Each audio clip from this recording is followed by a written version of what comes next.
او څنګه د قرآنی تعلیماتونه دا خبره ثابته ده چې کله درې ډلې دا د دین خدمت کوي نو دین به په ترقۍ رواني، مسلمان به په ترقۍ رواني.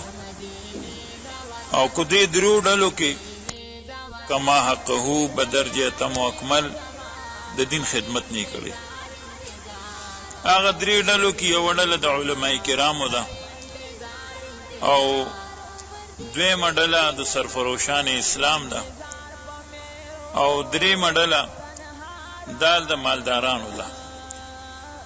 کله چې دا درې ډلې علماء کرام، مجاهدین اعظام او مالداران خلق د دین خدمت کوي نو مسلمان ته به مقابل کې څوک هم نشي درېدلی. او که دې دریو ډلو خدای مکه خپل کار پرېښود نو دریوانه ډلې به ګناهګاري، او که یوې ډلې پرېښود یا دوه پرېښود نو هغې به ګناهګاري.